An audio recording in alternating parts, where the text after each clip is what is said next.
Our next speaker, we're all very, very familiar with. It's Congressman Chris Smith from New Jersey, who's been an incredible supporter of ours since day one. Let's join him here. Thank you. First of all, let me again encourage you that it is a matter of when and not if, when China will be free.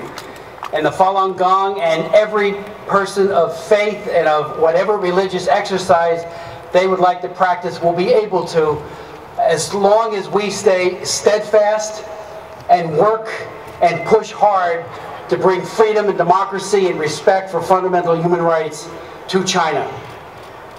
I want to say to all of you, there is an enormous amount of respect for you, the Falun Gong practitioners, and especially for those who have suffered so horrifically inside of mainland China.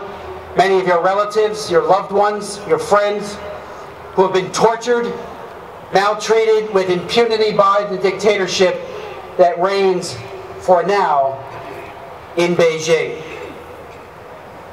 Because of the work that you have done in exposing organ harvesting, the problem of torture, which is practiced with great and horrible consequences on the Falun Gong practitioners, the United States government, the Congress, and all aspects of our society stands in solidarity with those victims and also in solidarity with those seeking to liberate the Falun Gong practitioners inside of China. I chair the Human Rights Committee for the Foreign Affairs Committee of the House of Representatives, and I also chair the China Commission, which is tasked with monitoring and raising and exposing human rights abuses inside of China. We will be holding very soon a hearing focused exclusively on the Falun Gong and the ongoing terrible mistreatment that Falun Gong practitioners have experienced. This past Monday, I chaired a hearing on the egregious policy known as the one-child per couple policy, a policy that has made brothers and sisters illegal in China.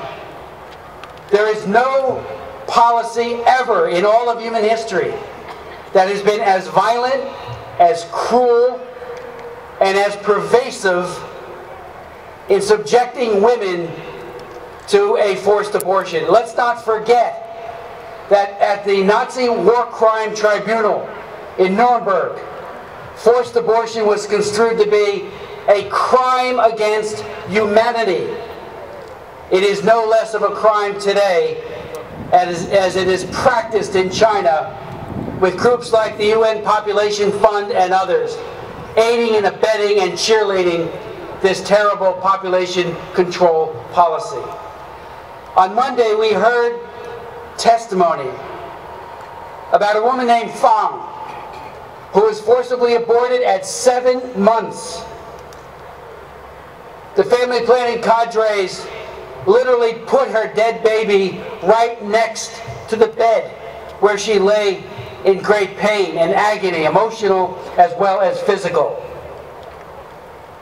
This practice, which was exposed again through the revelations of Ms. Fang, is commonplace, as you all know, in China. It is time the President of the United States spoke out against forced abortion in China and stopped the indifference and the quietude that we've seen from this president. Human rights are the answer. Democracy is the answer to China. And we have been strangely and sadly far too silent for far too long. Your witness here today is a reminder and a fresh call to action. I thank you for it. My colleagues Democrats and Republicans alike, thank you for it. And we will not cease in our efforts to defend your and your family's basic human rights. Still in China. China will be free. Thank you.